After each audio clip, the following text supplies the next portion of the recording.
Flamingo paint, superior durability, superior hiding, superior coverage, simply superior.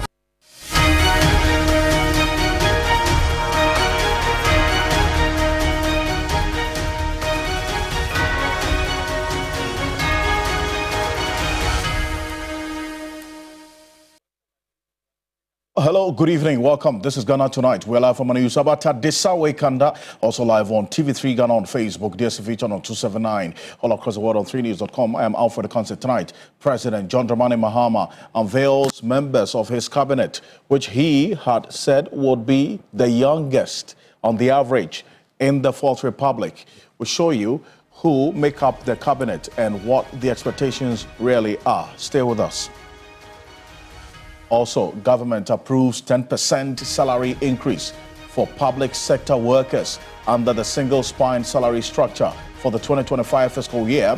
Commensurate or a compromise? We'll hear from a labor expert. Stay with us. Also on Ghana Tonight, don't run away. Well, that's according to statements attributed to the former president, Nana Addo Akufo-Addo, which was communicated by the Director of Communications of the MPP, Richard Ahangba, saying that the former president is telling his appointees, as a former government appointees, to stay in Ghana and face accountability. Well, is it one that these appointees would heed to, or well, they're going to exercise their own discretion to fly out of the country, as has been reported? That many have done so. As always, you are an integral part of the conversation. Let's hear from you. The hashtag we use is Ghana Tonight on Facebook and on X. Let's get talking.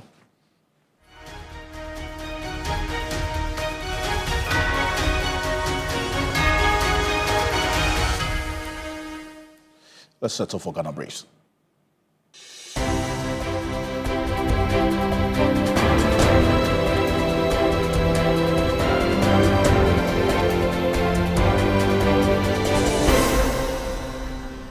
The government has granted a 10% salary increment for public sector workers on the single spine salary structure. Meanwhile, the National Tripartite Committee has also agreed to a 10% adjustment for the daily minimum wage. The parties negotiating as the Public Services Joint Standing Negotiating Committee have concluded negotiations for the 2025 single spine salary structure base. It is agreed as follows. Terms of agreement that the base pay on the single spine salary structure has been increased by 10% across board from January 2025 to December 2025.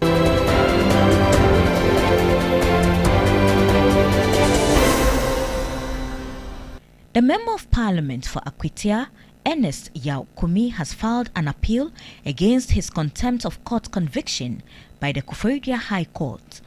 Deputy Minority Whip Jerry Ahmed Shaib revealed that the MP has also applied for a stay of execution on the bench warrant issued against him, pending his application at the Supreme Court. Ahmed Shaib further accused the judge of bias. When you are dealing with someone who can now be termed a biased judge and you are not too sure of what he stands to do next, from the chronology of events, I have not in my life as a practitioner seen any of this. That where there are major applications emanating from the Supreme Court, you will still see a judge virtually, pardon my language, rubbishing those applications and would proceed to make rulings. The question any reasonable mind would ask is, what is the interest of the judge in the matter before him? Jerry Ahmed.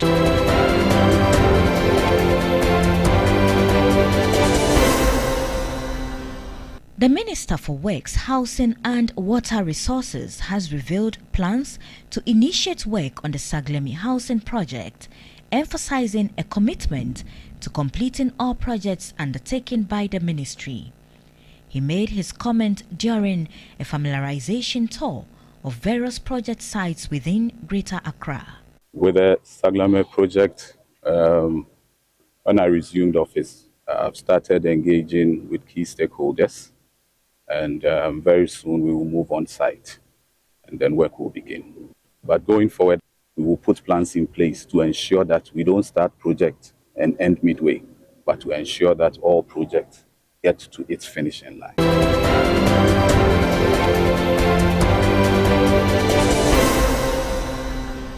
Government says it has secured adequate fuel supplies to curtail disruptions in power generation, even as WAPCO has shut down its plant for maintenance.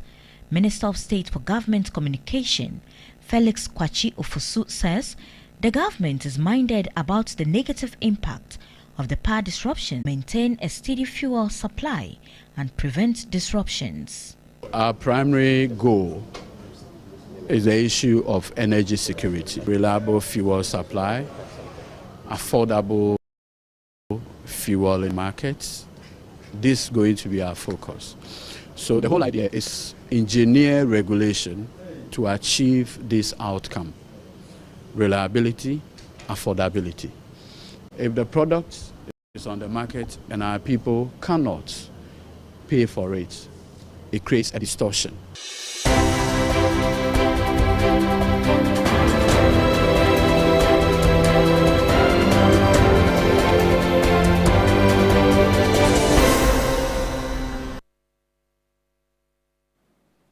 As more news on 3news.com. Make some time and visit 3news.com. This is Ghana Tonight. Now, coming up next, President John Dramani Mahama unveils members of his cabinet, which he had earlier said would be the youngest in the Fourth Republic on the average in terms of the age representation, average age representation. We'll show you which persons make up the cabinet and what the expectations are for this cabinet of President John Dramani Mahama. But earlier today, the Minister of State in charge of Government Communications, spokesperson for the President, Felix Kwachi Ofosu, the press briefing officially unveiled the cabinet of President John Dramani Mahama, comprising 19 ministers of state, making it a 21-member cabinet. And there's a reason why we say it's a 21-member cabinet as against the earlier stand has always been the case, as referred to as a 19-member cabinet. And we'll break it down for you. That announcement was made by the minister earlier today when he engaged the press. Take a look. Cabinet is an important decision-making body of government, perhaps the most important. And every president is required by the Constitution to compose a cabinet. And that cabinet, once composed, must begin regular meetings to fashion out policy and determine the direction of governance. So, as a first requirement, President Mahama has composed his cabinet. And as you may be aware, the constitutional requirement is that cabinet must be made up of 19 ministers. And so the first point of business is to put together this body of 19 ministers, chaired by the president himself. And I would proceed to announce the names of the 19 ministers who form the cabinet. First on the list is the Minister for Finance, the Minister for the Interior, Minister for Health, Minister for Defense, the Attorney General and Minister for Justice, the Minister for Energy and Green Transition, the Minister for Education, the Minister for Trade, Agribusiness and Industry, Minister for Lands and Natural Resources, Minister for Foreign Affairs, Minister for Food and Agriculture, Minister for Communication, Digital Technology and Innovations, the Minister for Roads and Highways, Minister for Environment, Science and Technology, Minister for Works, Housing and Water Resources, Minister for Local Government, Chieftaincy and Religious Affairs, Minister for Gender, Children and Social Protection, Minister for Transport, Minister for Labor, Jobs and Employment. So these are the 19 ministers who form cabinet together with the president. Now, apart from these 19 ministers, other ministers are made to attend. And so you find that the description for that would be in attendance. So the following ministers were in attendance at cabinet today. So the Minister of Sports and Recreation, the Minister of Youth Development and Empowerment, the Minister for Fisheries and Aquaculture, Minister for Tourism, Culture and Creative Arts, Minister of State in charge of Special Initiatives, and my good self, the Minister for State responsible for Government Communications, the Minister of State for Climate Change and Sustainability, and Minister of State Public Sector Reforms. So this essentially is the composition of those who attended Cabinet today, in addition to the Cabinet ministers. Now, today's session primarily was to introduce Cabinet and ensure that people have a handle on what exactly the expectation is of them in Cabinet. The ground rules were set out, and important briefings on matters relating to governance took place.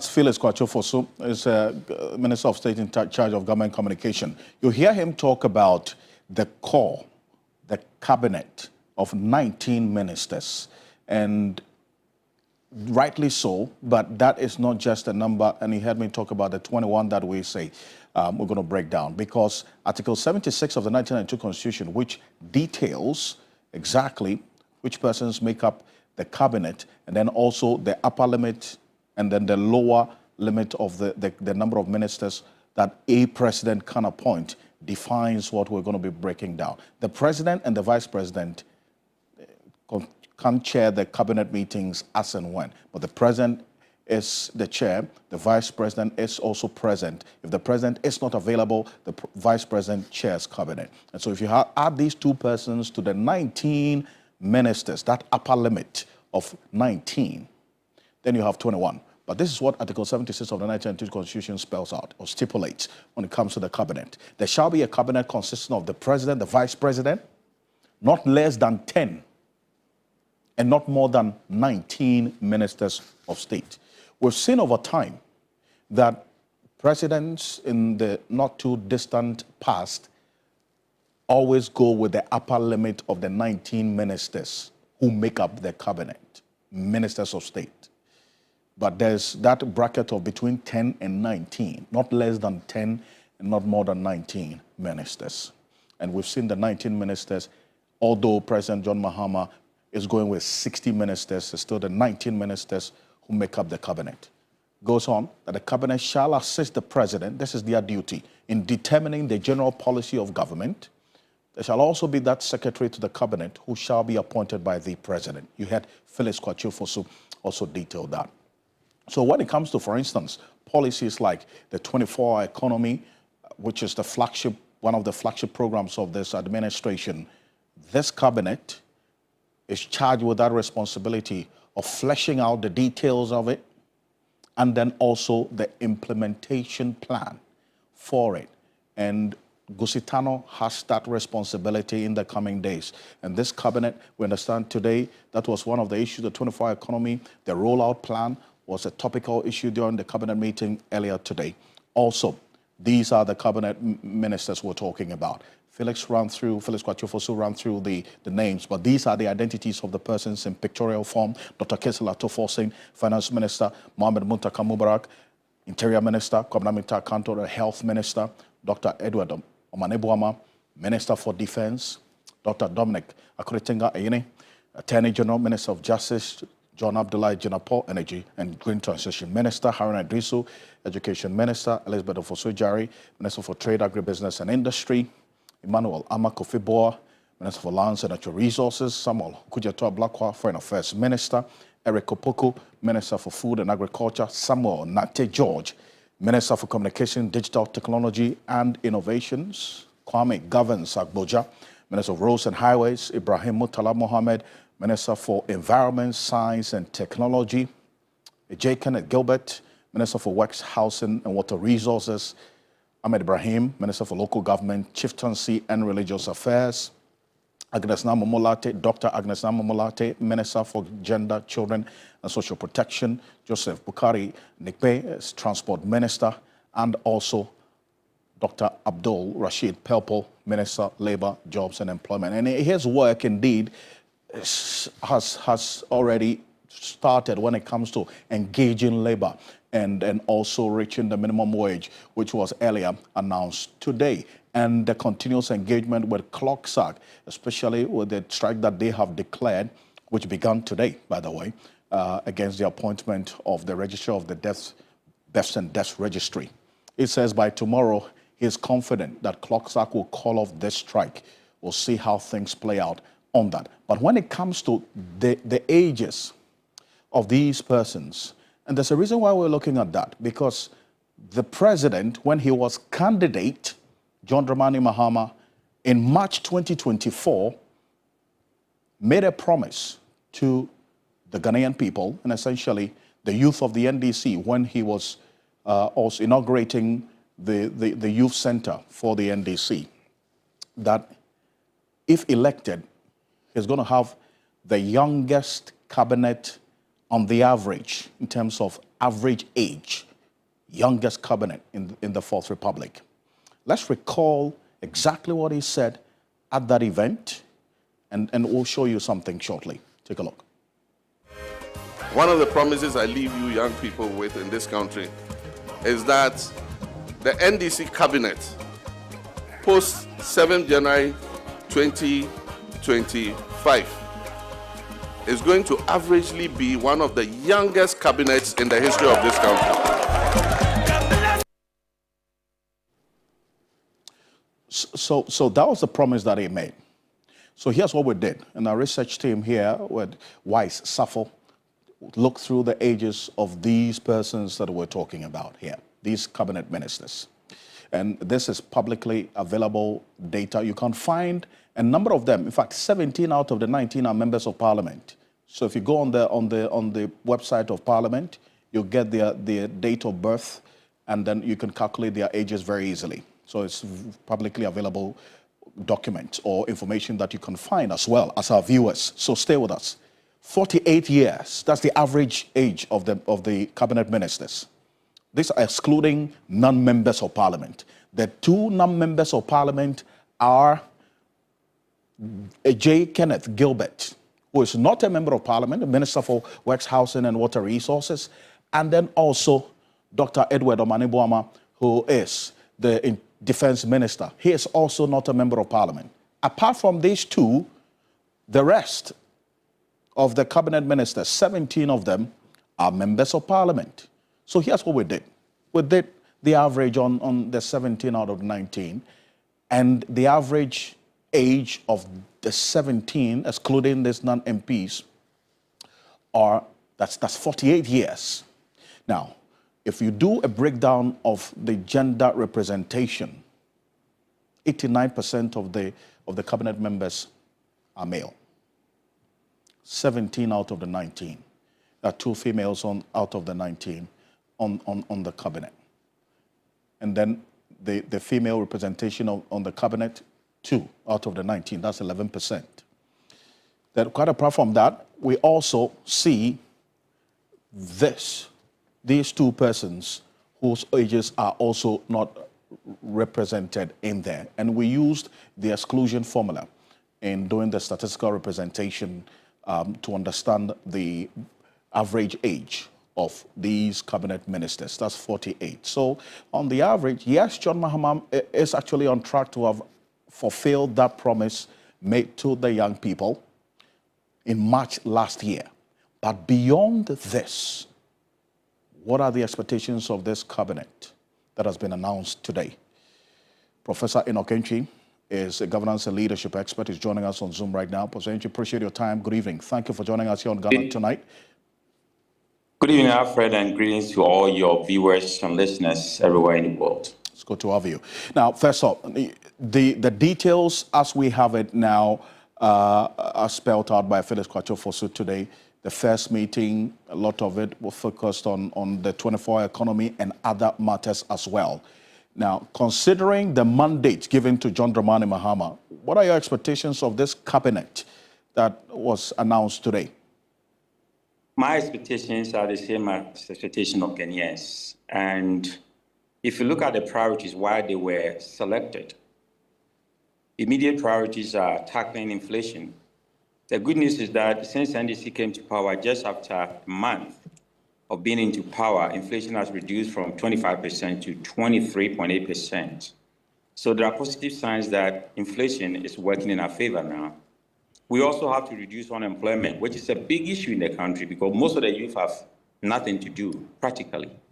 And then addressing security issues. So these are the three main priorities that the government have to do. Now, what are the concerns? The economy is in a bad shape, and there's a bagel call for action, both rural, urban, rich, poor, left, right, and everywhere in between. So we have to make our communities the best we can. And that is where youthful exuberance comes in. So the president is looking for a couple of things. People who are loyal to him, and then people who are the future of NDC and Ghana.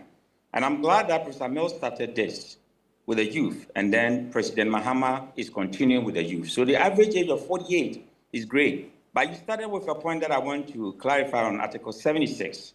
It says that the cabinet, there shall be a cabinet which shall consist of the president, so the president is not part, the vice president, and not less than 10 and not more than 19 ministers of state.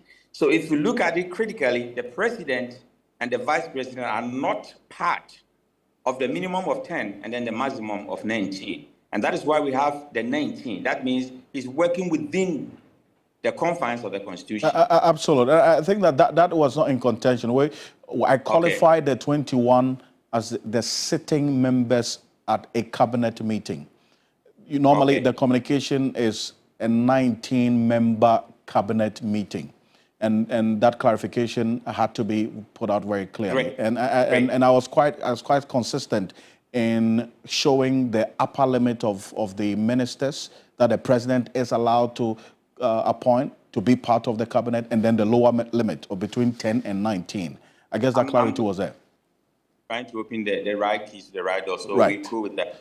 Absolutely. Now, the parameters, quickly, they have to assist the president in governing the nation within 4 years. And in doing that, the president was looking for loyalty because he has created a sense of urgency for unemployment, 24-hour economy, and then to create a buy-in into his vision. Then we needed those who will tackle pressing national challenges and fulfilling key campaign promises. And I think that these young guys are in tune with what the president is looking for. So we need a diverse mix of decision makers with a wide variety of education and background, and we are getting that from this present cabinet. Then we need to build them as new youthful face for the future. So if the president is having faith in the youth, they have to pay him back with efficiency and effectiveness, and that is what Ghanaians are expecting. Now, if you look at the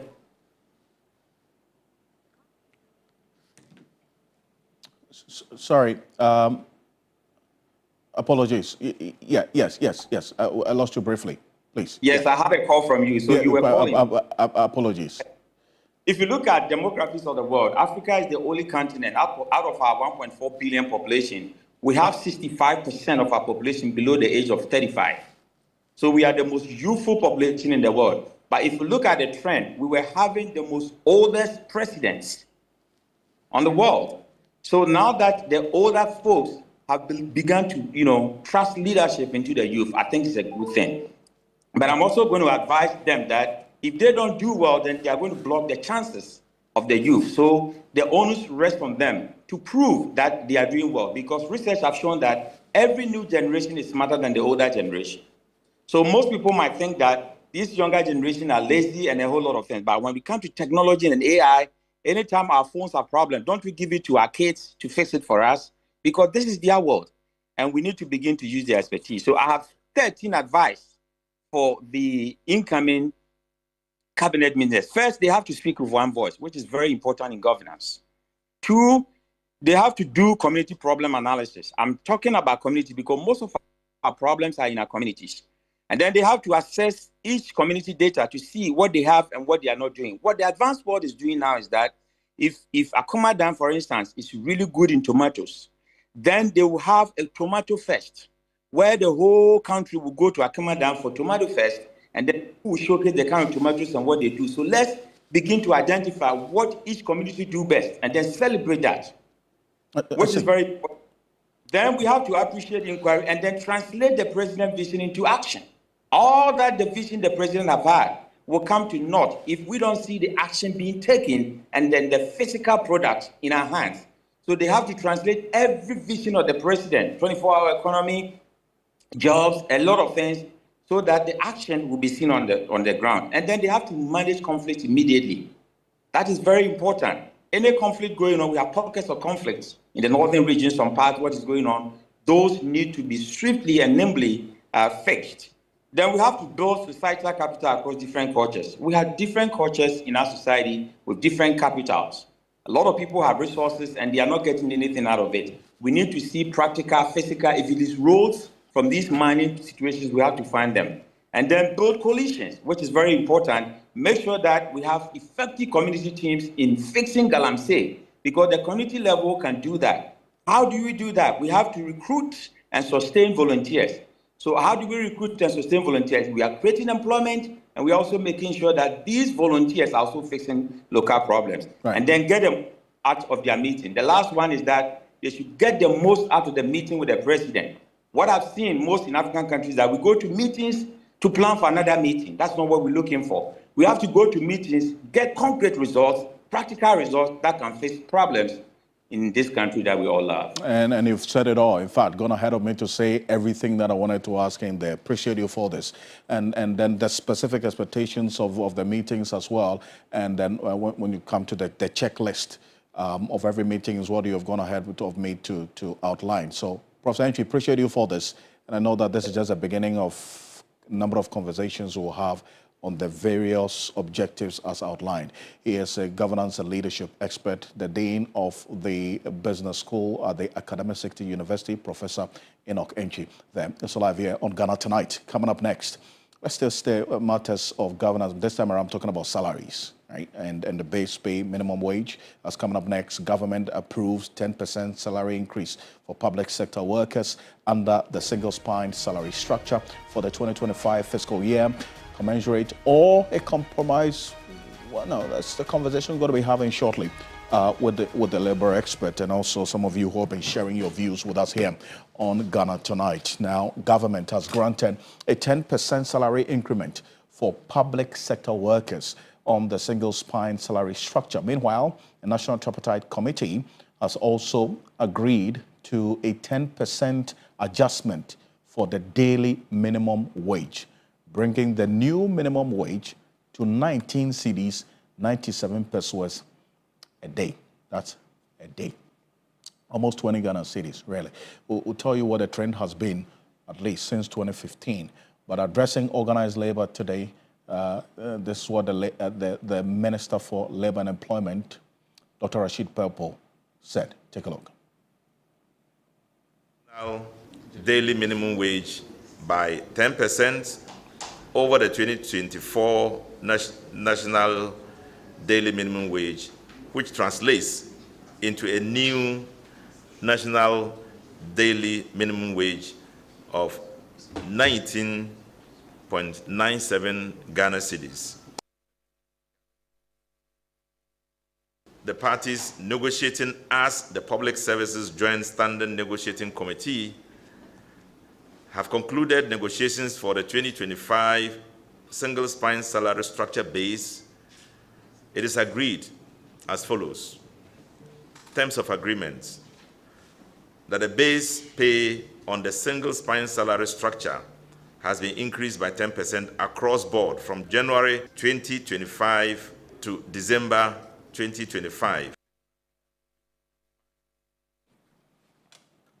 That's Dr. Rashid Pelpo there. But earlier today, even before this announcement, the President, John Dramani Mahama, met organized labor, emphasizing the need for fiscal discipline, warning that excessive expenditure could derail the economic recovery plan and long-term growth, and giving that indication that the tightening of the belt will not only be on the part of workers, but he would ensure that himself and his appointees exhibit that same tightening of the belt that he advocated that the labor should consider.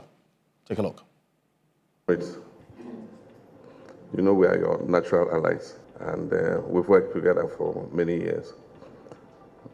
One thing that is a cardinal principle for us is to tell the truth at all times. We all knew the economy was in crisis, but some of the things I'm discovering myself, I mean, it's been a criminal handling of our economy.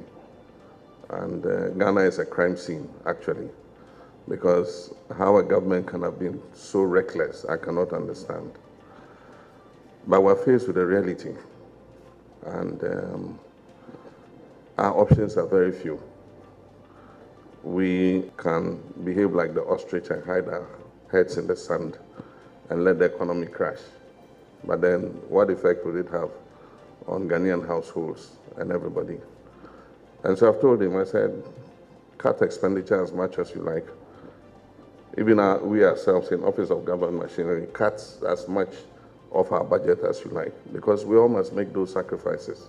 A certain distrust of the political class has arisen, because it's like when everybody else is tightening their belts, the political class is loosening its belts. But I want to assure you that we're all going to tighten our belts, and there will be no wasteful expenditure. It is said that we create and share. And so let's start cooking the meal now so that we can share when we have created. But right now, the meal is not only insufficient, the cooking pot is even leaking. And so I'll just appeal to you that let's temper our demands for this year. And once we get out of the woods, we've set good targets to bring inflation down so that the cost of everything will come down. We've set targets to grow the economy, to make things better. And when the cake is baked and is bigger, we'll share bigger. We are proposing an independent emoluments committee that would set the incomes for everybody from the president right down to the ordinary laborer. We're prepared to walk this journey with you, but I just appeal to you that let's reach agreement on this one so that we use this year as the year of correction. And then after we've corrected, we'll see how the economy continues to go. Once the economy moves in the direction that we are all hoping for, we all, if we have an independent emoluments committee, maybe if you suggest 35%, I'll support you, because it will have. So a number of things that the president is asking of Labour. Appeal to them that is going to use this year as a year of correction of the errors that were committed. So next year, all things being equal, hopefully things are going to get better. And then also appealing to Labour to temper their demands and accept this 10% increment, even though that was not what Labour was asking for. It also indicates that the pot is leaking. But let's look at where it was and where it is now. This was the minimum wage, daily minimum wage for 2024. 18 cedis, 15 pesos. That's a little over $1 at the prevailing rate. 18 cedis, 15 pesos. The current minimum wage, as announced, the 10% of the previous minimum wage of 18 cedis, 15 pesos, as announced today, brings the new minimum wage to daily minimum wage to 19 cedis, 97 pesos. So what this essentially means is that if you're working today and you're supposed to be paid daily, it shouldn't be anything below 19 cedis, 97 pesos, essentially 20 Ghana cedis a day. Now, if you want to get the monthly average or the total amount that you get at the end of the month, this is, you multiply it by the number of days you work in a month. So essentially, if you're not adding weekends, that will be 20 days in the month. Now, on the average, the least that you must be paid at the end of the month, the least is 598 Ghana cedis, 95 pesos. That's roughly 600 Ghana cedis. Now, we do know that we've had reports of some companies, private security firms and others, who are not paying their workers this much at the end of the month. an average, at least 600 Ghana cedis. This is what the law says. And then, beyond that, look at the difference between the monthly minimum wage in 2024 and the monthly minimum wage in 2025, as announced today. 2024, the monthly minimum wage was 544 Ghana cedis, 50 pesos. And if you subtract that from the 598 cedis, 95 pesos, with the effective increase of 10% today as announced, the difference is just about 54 Ghana cedis, 45 pesos. That's about 55 Ghana cedis on, if you round it up. Well, the sentiments are that this is not enough. But that's why you hear the president make that appeal. And he says that there's going to be the exhibition of sincerity on the part of the political class, that they are also going to tighten their belt.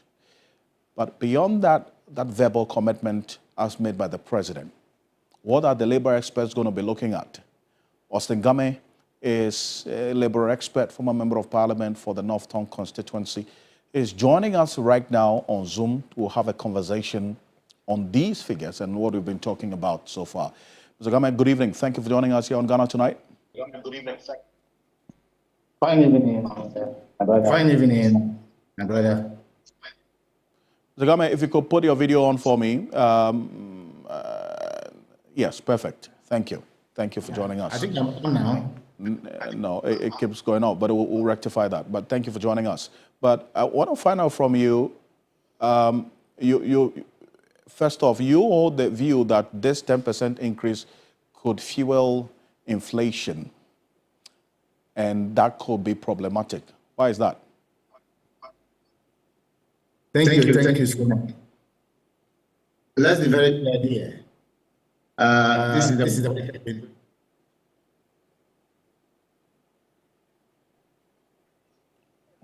okay, Ms. Game, so let's hear from the president again. We'll rectify the connection to Austin Game in a bit. Take a look. For us is to tell the truth at all times. We all knew the economy was in crisis, but some of the things I'm discovering myself, it's been a criminal handling of our economy. And Ghana is a crime scene, actually, because how a government can have been so reckless, I cannot understand.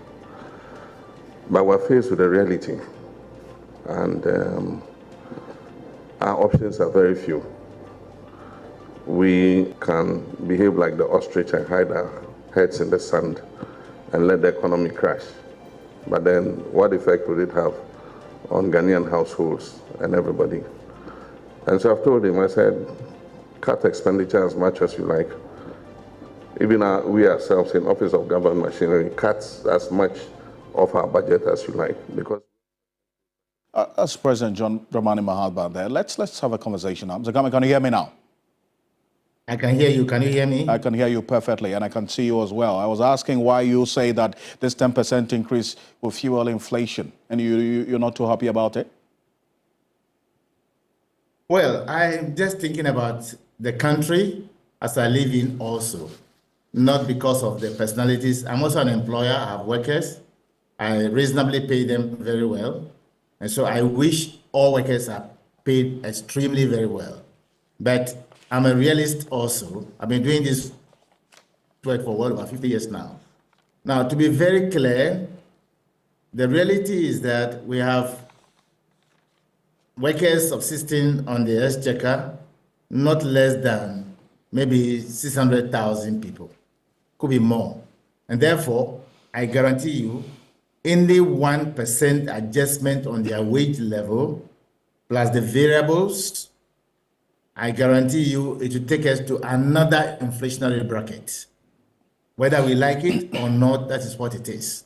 Like the president was rightly saying, we should not be deliberately creating convulsion in the economy, especially how we handle the fiscal policies of this nation. And so, therefore, we can pretend not to be seeing it, but it's better some of us say it damp the consequences. If we all suffer the consequences for it, fine, because I have said my piece. The point is that we can still pay people better than we have agreed on a 10%, save that it must be in line with productivity level. And so if we are paying people not because we are a productive nation, but because of feelings, because of inflationary trends, we don't use inflationary trends for ensuring that we pay people. That is just one of the things you use in discussing these issues. But the real issue is about productivity. So when we were writing the labor law, we were very, very clear. And there's nowhere in the world where you do that. So I think that is just the reality. And I've said it, I maintain it. People can be paid even 30% salary increase. I negotiated for people somewhere yesterday. They got more than 20%. I negotiated today for some people who are being paid. I cannot mention it. I don't have their permission. So I just want to say that people can be paid more, but paid because they are productive. That is what it is. We don't measure payment of wages because of inflation. Well, inflation, we use it point for determining the national daily minimum wage, maybe by using restoration approach. I see. We have projected as a nation to get 10% by end of year. We got in 23.8%. We have a deficit of 13.8%. That is the one that they can use. Maybe you can run it up to 15 and use it for a restoration of the national daily minimum wage. Thank God they have used 10%, which is okay. If I were to be in the shoe of government, I'm sure that's the reason why the president have to step in. What the finance minister said was to me the real number. When I worked it out in my private, I got 8%. Plus using the tax threshold to cushion everybody in the system, maybe because of the inflation. I see. So we don't have the variables creating more a problem for us and having convulsion in the economy. I get the point, but you see, every time when this matter of the minimum wage comes up, the conversation about it must match productivity in the public sector always comes up as well. So as you're mentioning this, what measures should be put in place, in your view, to be able to measure the productivity of the public sector so that, you know, we tick the box on this one and we don't have to come back to it next year? Yeah, it's very clear. Section 8 of the Labor Act enjoins, Section 8B specifically enjoins employers to ensure that they set KPIs, in old terms, targets for each and every individual, including you and myself. Then workers will be supplied with their tools and equipments and training to be able to perform. And under Section 11C, it is a duty of all workers to ensure that the target they set for them, they enhance the productivity of the employer. On the basis of that, information will be shared along the line under Section 97. Then you come to table to negotiate. According to the law under Section 98, you must pay people based on the principles of matching remuneration. And the word is remuneration because it's the pay plus the variables plus the indirect, all put together is remuneration. Then you match it with productivity, not with inflation, not with feelings. I see. But then beyond this, the president makes a commitment, and you talk about his appeal because he knows what the reality is, even though Labour was asking for more. He says this whole idea of tightening our belt for this year so he can correct the ills in the economy is going to be reflective in the political class as well. What do you want to see beyond this verbal commitment that he has made? I don't see that is the sensible thing a president of a nation that loves his country should say. And I was so pleased he said that. It's criminal. It is dangerous for anybody to be paying 20% across the board. Why do we have the best teacher in the country? Why should the best teacher take the same across the board like a lazy teacher somewhere? Why should the best nurse take the same like any other nurse? Why should the best worker in the civil service take the same thing like other civil service workers? It is inappropriate. I have workers. I have not less than 22 workers. I don't pay them all. It might be differentiated pay because your contribution, no chop. That's the way it is. Well, but then what I'm talking about that sacrifice on the part of the political class as well, so as to support the goodwill that the president conveyed to the people, the labor, in appealing to them to accept this 10% earlier today. What do you want to see among the political class?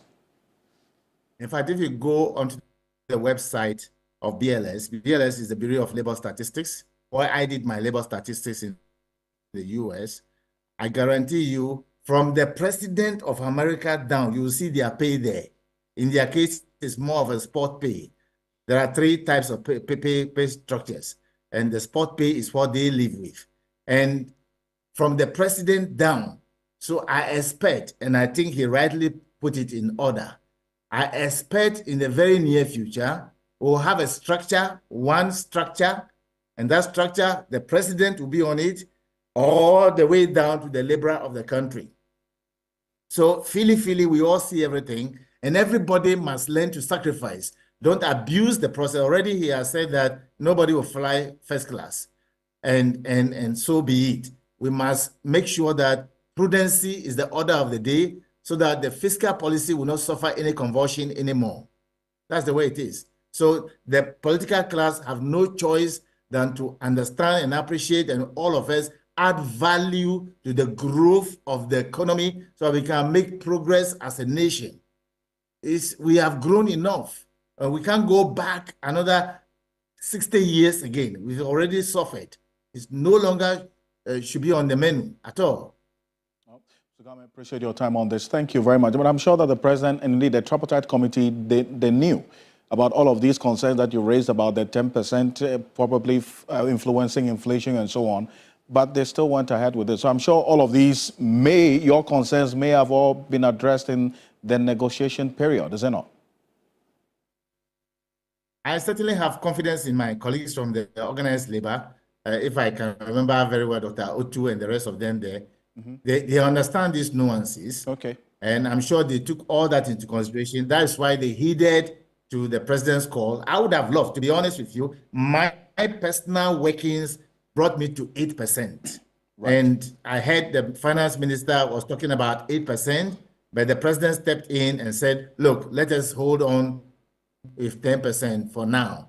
So I pray that all of us will work assiduously to be able to lift up the economy so that when we get back, we can pay people well for their contribution.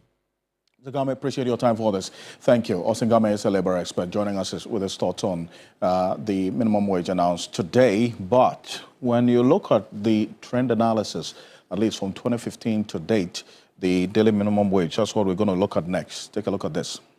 2015, the daily minimum wage was 7 cedis. 2016, it went up to 8 cedis, 1 cedi difference. 2017, 8 cedi, 80 pesos. 2018, 9 cedi, 68 pesos.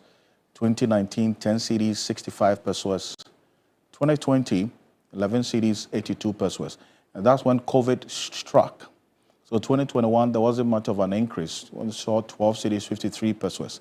But between 2021 and 2022 as well, 13 cedis, 53 pesos. But in 2022, you recall that even though there was this small increase in the minimum wage, there was the introduction of the cost of living allowance, the COLA as well, that took a lot over 400 million cedis off the budget for that fiscal year. But the COLA was the 15% of the prevailing salary at the time, as was communicated, the base pay at the time. So that is just to put matters into context in the year 2022. 2023, we saw an increase to 14 cedis, 88 pesos. 2023, for 2024, so 18 cedis, 15 pesos as I indicated. And now we're talking about 19 cedis, 97 pesos. So that's been the trend over the period. as we've seen with the daily minimum wage. We'll be back shortly after this quick break. Stay with us. There's a question that has been put to the former appointees. Would you heed to the former president, Nana Addo Dankwa Akufo-Addo's call that don't run away? Stay here and account for your stewardship. We'll be back shortly after this quick break. Stay with us.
Coming up next on Ghana Tonight, don't run away.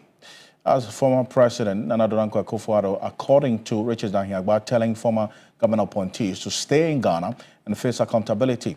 Well, in case the reactions from some anti-graft campaigners. Well, the former president, Nana Addo Dankwa Akufo-Addo, is said to have directed his former appointees to avail themselves for any process of accountability. This was disclosed by Director of Communications for the NPP, Richard Dahiagba, in an interview on Joy News. We're going to put that on the screen right now.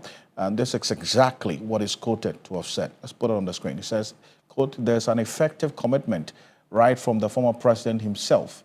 He has given a directive to ensure that our people are available to do that." That is, I just don't want to go into the details of what he said, but there's that disposition from the former president, an indication to stay and make sure that you account for your stewardship.